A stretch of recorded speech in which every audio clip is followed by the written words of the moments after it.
یہ ویڈیو بہت انفارمیٹک ہے اس لحاظ سے کہ ویڈیو میں یہ بتایا جا رہا ہے کہ جب دودھ میں پانی ہو تو مجھے اور آپ کو کیسے پتہ چلے گا۔ ایک تو ایمان کی بات ہے، ایمان کی تر و تازگی ہو، قرآن سے محبت ہو، اللہ سے محبت ہو، نبی مکرم علیہ السلام کی تعلیمات پر عمل کا ایک جنون اور استقامت کا پہلو ہو، تو یہ ساری چیزیں منع کرتی ہیں حرام خوری سے۔ ظاہر ہے دودھ میں پانی ڈالنا منع ہے، اور اس اعتبار سے دیکھا جائے جو دودھ آپ سیل کر رہے ہیں بنیادی طور پر اس کی آپ رقم ان سے لے رہے ہیں، لیکن اس میں جو پانی آپ ڈال رہے ہیں ذرا یہ نوٹ کریں کہ اس کو آپ نے بتایا نہیں بتایا، تو لہٰذا جو ایکسٹرا پیمنٹ ہے اس اعتبار سے وہ آپ کی کیا ہے؟ حرام۔ تو دو اس میں آپ نے قصور کیے، دو غلطیاں اور دو کوتاہیاں کی۔ ایک تو آپ نے بتایا نہیں، دوسرا حرام مال جو ہے آپ کھا رہے ہیں۔ اور حرام مال کے حوالے سے آپ کے علم میں ہے کہ چاہے آپ بیت اللہ کا پردہ پکڑ کر اللہ سے دعا مانگ رہے ہو تو ایسے بندے کی دعا قبول نہیں ہوتی جن کا کھانا پینا اور اسی طرح سے اوڑھنا اور ساری چیزیں جو ہے وہ حرام کی ہو۔ تو آپ ذرا دیکھیں ایک کوتاہی اور غلطی کرنے سے سارا سسٹم آپ کا تبدیل ہو گیا۔ تو اس اعتبار سے یہ بڑی انفارمیٹک ویڈیو ہے، وہ آپ دیکھ سکتے ہیں۔ اچھا ایک اور واقعہ بھی آپ کی خدمت میں پیش کر دیتا ہوں، وہ واقعہ جناب عمر رضی اللہ تعالیٰ عنہ کا ہے جس کا مفہوم آپ کی خدمت میں پیش ہے۔ ایک خاتون یا ایک لڑکی جس کے سامنے اس کے والد یا کوئی اور پانی ڈال رہے ہوتے ہیں دودھ میں، تو وہ منع کرتی ہیں کہ ایسا نہ کرو۔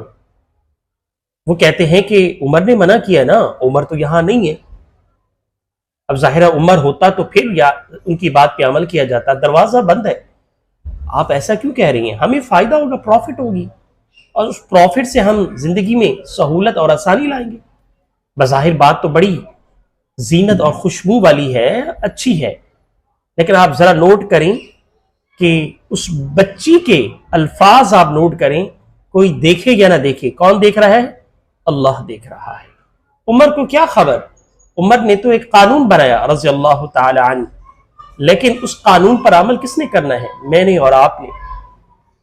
اور اگر میں نے اور آپ نے عمل نہیں کیا تو شاید ہم عمر کی نظر میں نہ آئے رضی اللہ تعالی عنہ، لیکن اللہ کی نظر سے ہم اوجھل نہیں ہو سکتے۔ کیوں؟ انہ علیم بذات الصدور، اللہ سبحانہ و تعالی ہمارے سینوں میں بننے والے راز سے واقف ہے۔ ان اللہ علی کل شیء قدیر، اللہ کریم ہر چیز پر قدرت رکھتا ہے۔ تو اس سے اندازہ ہوتا ہے کہ یہ جو دودھ میں پانی ڈالنے کا معاملہ ہے اسلام سے سخت ناگوار ہے اور انتہائی نامناسب بات ہے۔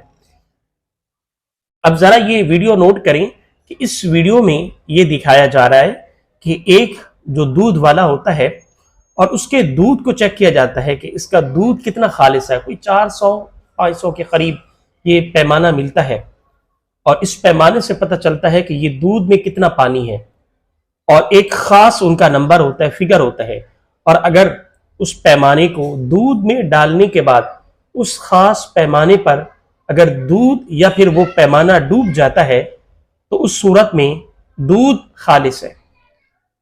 لیکن یہ کہ اگر وہ پیمانے کو دودھ کراس کرتا ہے، یعنی وہ ٹپ کر جاتا ہے جو پیمانہ ہے، تو جان لیجئے کہ اس دودھ میں کیا واقعہ ہوا؟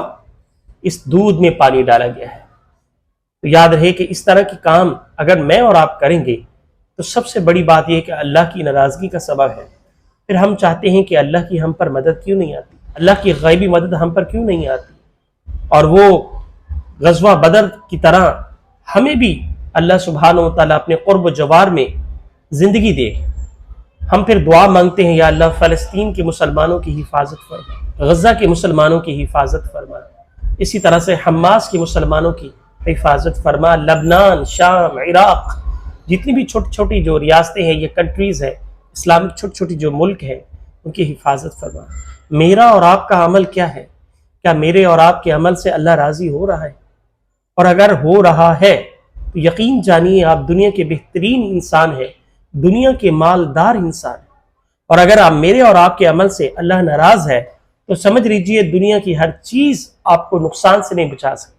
اس کی بنیادی وجہ یہ ہے کہ میں اور آپ دنیا میں صرف پیسہ کمانے کے لیے نہیں بطور آزمائش کے لیے ہے۔ اللہ سبحانہ و تعالی ہم سب کو عمل کی توفیق عطا فرمائے، آمین۔